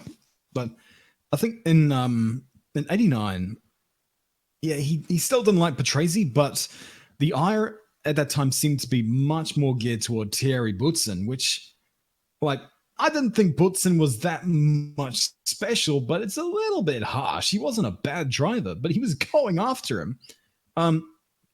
Which, to be honest, may have been more of a reflection of James just wanting to see Moreno in rather than wanting to see Boutsen out. But I don't know. Hunt was a bit mercurial when it came to his racing takes. Yeah, I mean Hunt. I think that we need more personalities like that, especially in the commentary box. I think he was very entertaining, and just he would, even though controversial, but he would say things, say it how it is. And also just having that he could get away with it because he was both a former driver and a former champion. So it's like, okay, I guess he has the expertise and he knows these guys because he's raced a lot of them, and yeah, I didn't know that he was so big on Moreno, because I kind of thought, other than winning International F3000, there's not much else that would stand out enormously. But I guess he knew better than I. I don't really know much about Moreno myself. Yeah. Actually, on the subject of drivers, who was the test driver for Andrea Moda? Was there a test driver? Or am I thinking of Life, where they had basically just Donny, who couldn't qualify for F3000, was their test driver? Life had a test driver. I can't remember the name. Wasn't that good. Yeah, they did have a test driver. I'm not sure if he ever actually tested the car. In the same way that Pacific had a test driver who, I think he did one test, and one half of the car was an F1 car and the other half was an F3000 car, and it was a test at Snetterton. Something of that nature. But yeah, no, I don't think Andrea Moda had any test drivers. But the other two, Battaglia and Caffey, I think Caffey did race again in Formula 1, but not Battaglia. I think Battaglia is one of these guys that has no race starts to his name. But Battaglia, no, he never did Formula 1 again. Before that, he'd done 6 races with Colonia in '89 and failed to pre-qualify for all of them. But Caffey, Oh, Caffey was done as well, actually, because 91 was the year when he had that huge crash at Monaco, missed several races. But yeah, so I thought there was more in there. But Did he drive with March, or am I colluding him with Ivan Capelli? he did 2 years of Azella, 2 years of Scuderia Italia, 2 years of Footwork, and then Andrea Moda. Holy hell, that is the ultimate tour of back market teams. If he got Minardi, that would have been the full sweep. I mean, if he got Minardi, he would have done a whole season. I mean, to be fair with these, he didn't actually pre-qualify, fail to qualify that often. Most of the time, he was there and he scored a few points. I mean, he got a 4th place with in Monaco 1989, and then 5th at Monaco in 1990. But yeah, 1991 with Footwork, because that was when they were bouncing between Porsche and Cosworth and other engine suppliers. He missed several races and also failed to qualify for almost all of them. So yeah, these are all drivers that their careers didn't really go particularly well. Yeah, McCarthy ends up almost doing the best because he got to be the test driver for 2 front-running teams and then becoming Black Stig, which everyone's known about for years. Because I think the reason they did the segment of driving off the aircraft carrier was because he ended up revealing, maybe unintentionally, that he was the Stig. And so, well, now we need to kill you off. Did he do that in the book? In his book? Yeah, it was. Maybe it was the book because Ben Collins did the same thing in his own. Yeah. He revealed himself in his book as well. The third time was the charm. They just said, you are not writing anything. I think the 3rd Stig did get revealed a few years ago. Yeah. But it was like, I mean, Ben Collins was known. Everyone knew that Ben Collins was the Stig, but it wasn't until the book that it was officially, him. Yeah. And I think, I can't remember his name off by heart, but I know what he looks like, the 3rd Stig. It's just that they didn't officially reveal it. He's a touring car driver, I think, the 3rd Stig. Former touring car driver. I don't think he did anything after that. Yeah, I mean, it's kind of, I mean, to be honest, it's probably impossible to maintain a racing career whilst being the Stig, because it's like kayfabe in WWE. You have to keep this up all the time, so you have to make sure that you're not spotted in public or there's anything that you've done that might create suspicions. Because I think even in Tokyo, I think most of the crew and production team didn't even know who the Stig was. Like the presenters knew and Andy Willman, but not a lot of other people, I'm sure. I think Willman actually had something in the contracts of everyone who worked there who said anyone who jeopardizes or reveals the name of the Stig true identity would be fired. Yeah. Okay, so actually in there. I've got it here. It was this year that Clarkson revealed that the 3rd Stig was Phil Keane, who is 41. He does GT cars primarily, so he does radicals. He took the British GT title in 2009, but he only did 3 races. I don't know what's going. Maybe it was in his own class, because that's very puzzling. But yeah, GT racers, so not touring cars. A little bit of Elms too. He won GT World Challenge. There were also different drivers who did different things with the Stig, like the Renault F1 lap. That was Heikki Kovalainen, wasn't it? Yeah, that was when he was their test driver in 2004. Obviously, Schumacher, when they had the Ferrari FXX, because only he was allowed to drive it, which is the same reason that I did. I mean, it was funny, but also disappointing that he wasn't allowed to do a proper lap in the Liana, because I guess for contractual reasons, or maybe it was him not wanting to size himself up against the other drivers. I don't know. Yeah, I mean those laps were all over the like. I think actually knew who was really serious for those laps and who was just there to sort of just have fun, I guess. I think actually now kind of a bit all over the place with Michael. I think what it was is that in his, because he was still, this was 2009, he was still contracted to Ferrari. He wasn't allowed to drive any non-Ferrari like competitively. So I think maybe that's what it was. But with the others, you look at those, and some drivers are really fast and others aren't. I think Ricciardo was I need to Google this. Yeah, Ricciardo was the fastest. Then it was Lewis. Then I can't remember where Rubinho got. I think he was quite high up. The slowest dry lap was Damon. The slowest lap overall was Mark Webber in his first attempt, where he had the rainy conditions. But yeah, perhaps the most memorable lap out of all of them was Lewis's first lap, where it was wet and oily, and he almost topped the entire board. He was probably 0.3 off of Mansell's time in the dry. Yeah, I've got the list here. There's a whole Wikipedia article for everyone that's done standard reason race car, which is amazing. But yeah, Lewis's first lap was 8th fastest. He was a 10th of Mansell in the dry. Yeah, Ricardo. There were 15. Ricardo was the fastest, 142.2. The slowest was Webber on a 147.1, but that was very wet. Damon Hill did a 146.3 in the dry. It seemed like he was pissing around though, Damon. He didn't look like he was actually really trying. Yeah. But, I mean, Mansell came on with a full face helmet. It's just like this Donny wants to go, and at that time he was in the Grand Prix Masters, so he was still had some piss and vinegar in his veins. But yeah, only about 10 years. I think it's a bit of fun. Yeah, I get that some of them, maybe the older ones, too seriously. Yeah, I guess the older ones maybe didn't want to take it as it's hard to say. But yeah, it's also hard to read into it because the only other equivalent we've ever had to that would have been the Nürburgring Race of Champions in those Mercedes saloon cars, which Senna won, even though he was a rookie. But looking back at that race, half of them didn't give a crap. Half of them were just there for the free car. Yeah. Some of them. I mean, James Hunt was cutting corners. John Surtees didn't want to crash it. Neither did Hans Hermann because he bought his car. So I was like, I want to take this home later. But I think Niki Lauda qualified badly because he missed qualifying, and then he was like, okay, I can't be beaten by this rookie. So he actually pushed really hard and only just lost out to Senna at the end. Because this is 84. Senna just straight up jumped the start as well. Like it was, there was so much unseriousness going on. But I think the only person that was really totally treating this like it was a proper pro race was Ayrton, because at that stage he was only 3 races in with Tolman. Yeah, 3 or 4 races. Yeah, 24 years old.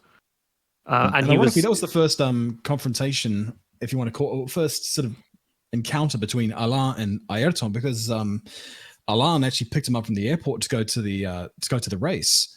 And as Alain went off the line, because I think, wasn't he on pole, or he was front row at least? He was on pole. And he went off the line. All of a sudden, he just sees Ayrton just shoot past him even before he's let off the clutch. He's like, "You bastard! You jumped the start." Yeah. And he gets down to turn 1, and Ayrton pushes him off the road. He's like, okay, I see how it's going now. Yeah. And then the next race was, I think the next race was Monaco. It was, yeah. Yeah, when he arrived, so to speak, in Formula One. Yeah, I think because in the Nürburgring race, Prost spun off and he had damage and couldn't complete it or whatever. But I was saying it. We recorded a podcast yesterday, and I was saying that we need something like this today because there was talks about the junior races, about if maybe we should replace the sprint races with races for the junior drivers and have them do it instead. Could be fun to have their own mini championship. Yeah, well, if they brought a third chassis to each weekend, they don't need to worry about totaling someone else's car for the main race, but it's a possibility. But also maybe pre-season have something akin to the Nürburgring race and get everyone in some kind of sports car and have them all just do it for fun. Just because otherwise you never see them in equal machinery, as Nico Rosberg. What was that race in 95, 90s? Was it 95 or was it was in the early 90s? Jaguar, in conjunction with Tom Walkinshaw Racing, bought out these XJR 15s. And it was limited edition, and they sold them to whoever was rich enough to buy them. And they said, we're going to organize this racing series. We're going to bring in the best touring car drivers around the world for 3 races, like Spa, Monaco, and whatever. So, and these were all just stock standard cars, apparently. And they had mechanics and stuff, but it was literally a case of they sold the car to these Donnies for everyday use. And then they took them and said, okay, we're going to put these world-class drivers in. And they had this massive prize pool for whoever won the championship. And there were inner dealings going on where they basically made it so that, the sole sort of, driver owner, the sole driver owner in the field won it. But I think they were being paid off. The other drivers were being paid off in lieu of this. It's just like, yeah, it's motor racing. You gotta love this stuff. But I don't know, like, even if you did get equal cars, equal everything, some drivers just suit certain cars better than others, Yeah. There are definitely drivers that, suit open wheelers and, mechanically grip cars better. Some rely on aero grip. Others, thrive on cars handling like boats. Like it's kind of like it is now with Checo in a way. Checo is extremely similar to Fisichella in that he's great in rubbish cars and rubbish in great cars, sort of thing. So it's totally you can't really get that equal footing, I guess. It's sort of. I can picture there being resistance from some drivers maybe not wanting to suddenly think, oh, let's fight on equal terms or whatever. But I know that when we had the virtual Grand Prix series during lockdown, my expectation was that every driver would do it, but very few of F1 drivers actually did, because a lot of them maybe they'd never done sim racing, but also were like, well, I'm not going to be very good at this. So it was only the Twitch quartet and the hardcore gamers that really bothered taking part of that. But yeah, I think it goes. Yeah, maybe Formula One needs it needs to loosen up a little bit, I think, and have a little bit of fun. Maybe not quite to the extremes of loosening up that allowed Andrea Moda to be on the grid. Yeah, I mean we'll wrap up soon, but with them, yeah. So the team was done. I know with Sassetti, he said he apparently still has both the chassis at his house, although apparently one of them has been repainted in a Williams, unless there was a third one. Maybe it's an edit. I don't know, because the Senna helmet as well in the picture I found, but. But the other thing as well with that photo of the Williams decked car, you can tell that's at Interlagos. So it's a very strange one. And it's like, was it bought by someone else, or did Sassetti at pretty big expense paint that damn thing, get a Senna inspired helmet, and fly the thing to Sao Paulo just to go on there? Very strange. Yeah, it's one of those mystery photos that you just see online. It's just like, I don't know if we're ever going to find out the full story. Okay, so the person that's done that Williams, I found another picture. They took a Eurobrune and repainted it in Marlboro McLaren. And it's, I mean, okay, seeing the cars together, it hurts my brain, but I'll be honest, the Eurobrune, it looks good. It looks like a champ car or like an IndyCar thing. But if you want to do that, just get a Formula 3 car from about the time, because half the damn things were in Philip Morris, and it would have been legit, and you would have had much more fun with those things. Yeah, going around all the corners in fifth gear and all that kind of stuff. But instead, you're gonna do this blasphemous stuff, repainting history. Don't do that, you Donnies, please stop. You may have money, but use the 2 or 3 brain cells you got in your head and preserve the history rather than pretending something you're not. Come on, stop doing these things. I love that even with this, the Marlboro one, it has Honda plastered all over it. I'm guessing it's not a Honda engine in there, so it's almost. You reckon? It's almost. He'd have this guy must have a lot of money if he could afford to get a Honda engine and put it in that thing. But it's. Yeah, I don't know whether. I mean, yeah, maybe. So I guess someone else has got their hands on one of them, because sometimes these cars, they do just fall into private owners who do stuff. Because I would love to see the Andrea Modas run again in some fashion, because the Life car that was fully restored 5 or 6 years ago, and it ran at Goodwood with the original W12 engine. So after just sitting in a shed for 25 years gathering dust, so they can do it, but. Sassetti, obviously, he did that interview, the magazine interview, which we've used a lot of references from, so he's still kicking about. But other than having one outlet in Singapore, I don't really know what else he's up to these days. So about the Andrea Moda cars, after he was turned away from Monza, he kept using them, what was left of, in some local events just to show off, basically. And then he decided to bring everybody to a track he rented for the day. And it was raining, and so basically they, for fun, ran with the car. And finally Sassetti also started going around with the car, and he crashed it.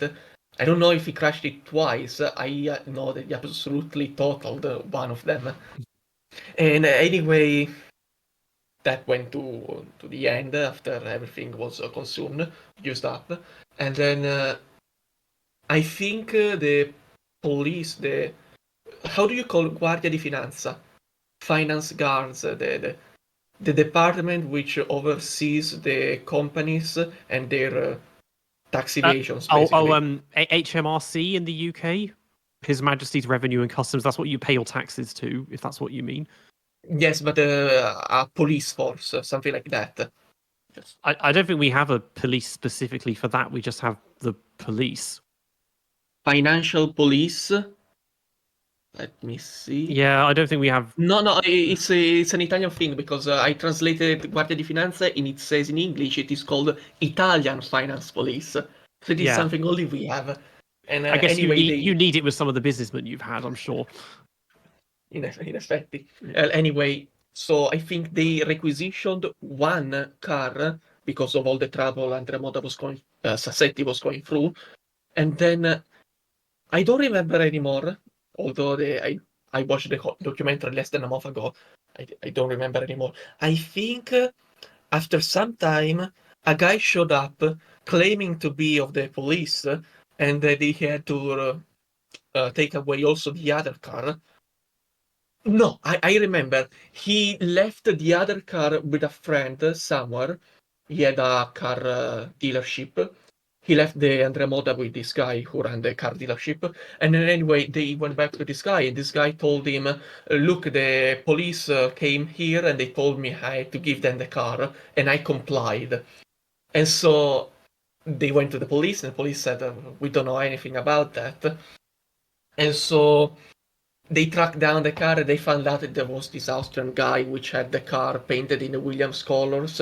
And so they asked him where he got the car. And so they came back to this guy who apparently was the guy who brought away the car from the car dealership. And he said, no, I don't know anything. I don't have anything to do about it. So when you claim that there could be the mafia involved, the only thing I could think of was this event, because anything else I don't think.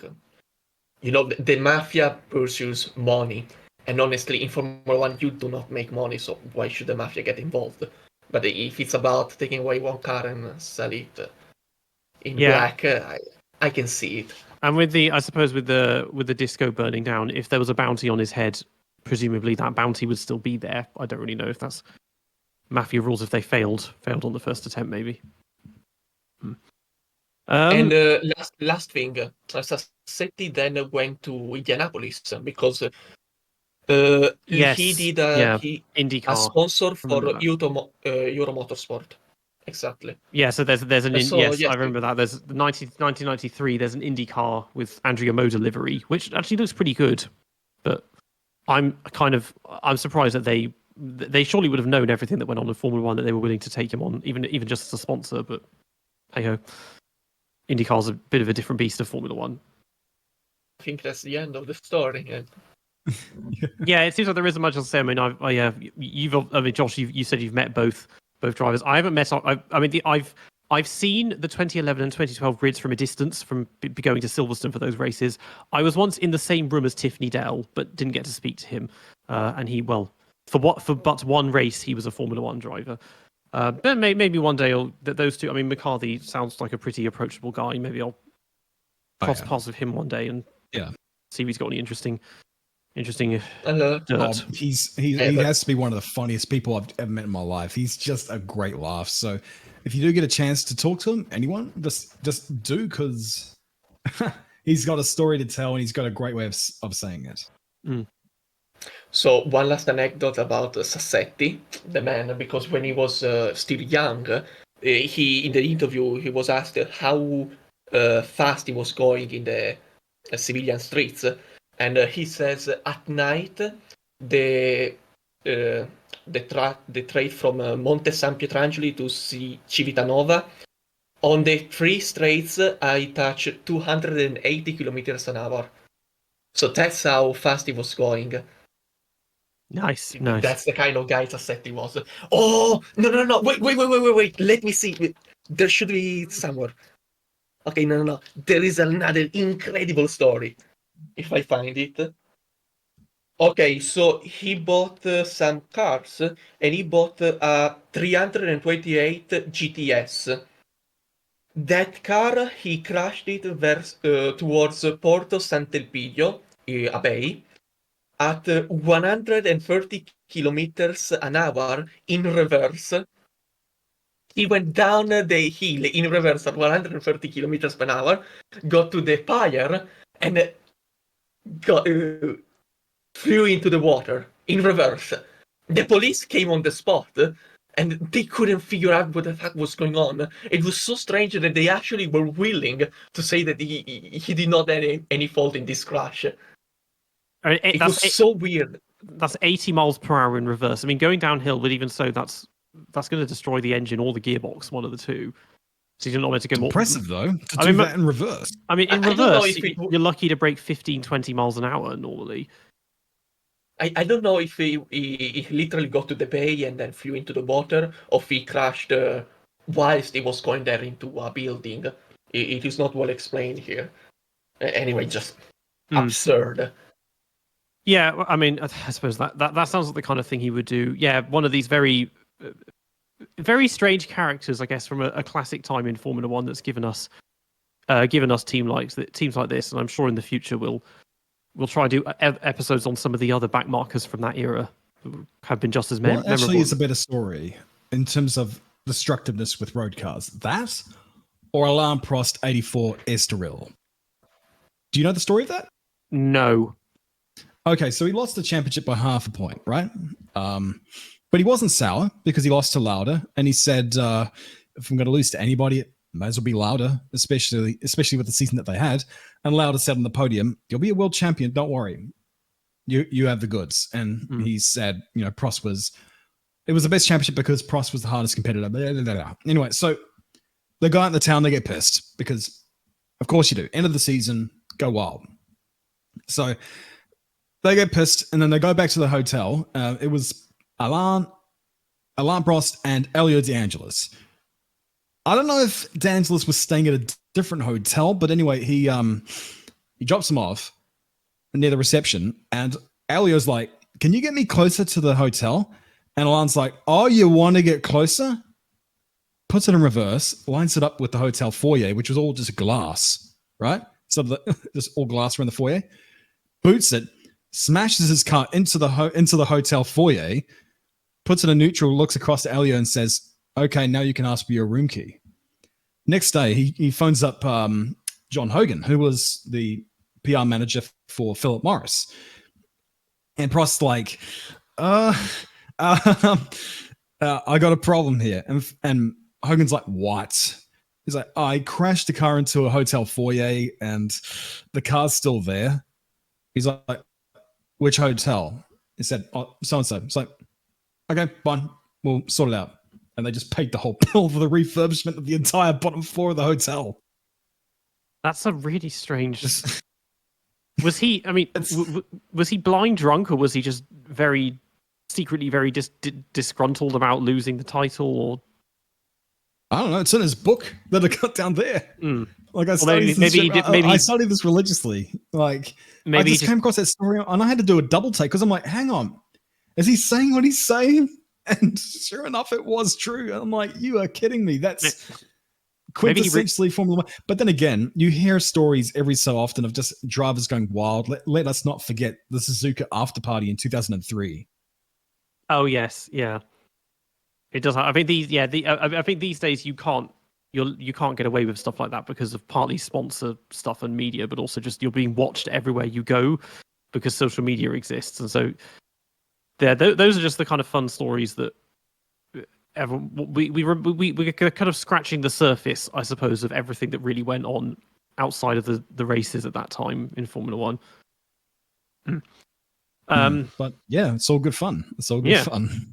Yeah, and I'm sure in the future we can do Life and Cologne and Simtech and all those other fun. I want to do Super Aguri in a future video because I don't know if there's a team I miss as badly as Super Aguri, especially in 2007. Yeah, 2007 was special. On my own channel, back in the early days, I did a 3-part series on Super Aguri.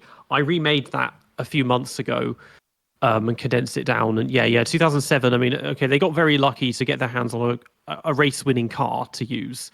But also it's just special because if anyone who's played F1 Championship Edition, they're often the first team that you start out with in career mode as well. Yeah, 100%. And God, what could have been had Anthony Davidson not conjoined with a groundhog that day? Because they were looking potentially at a podium, which is nuts. When you can, Yeah, definitely possible. I mean, there was a long way to go in the race, but it was looking good at that point. I mean, Alex Wirtz got on the podium. I mean, it was so back and forth. And the pace was great because, famously Sato passes Nando, and one of the many ways that Nando lost the championship that year in that race. And 2008. I mean, that was just a shame. Only 4 races. Not much went on there, but the car looked good at least. But you just wish that something more could have happened with it. But yeah, I think that's Super agree. I think we in the past we've done it on this. We've done a podcast on it. But yeah, they're always a popular team, and that's a story for another day, I think. You've been listening to the DRS Train podcast. We're on YouTube and Spotify, and you can find us on Instagram and X at the DRS Train podcast. Make sure to tune in for our next episode. Stay safe, and we'll see you all next time.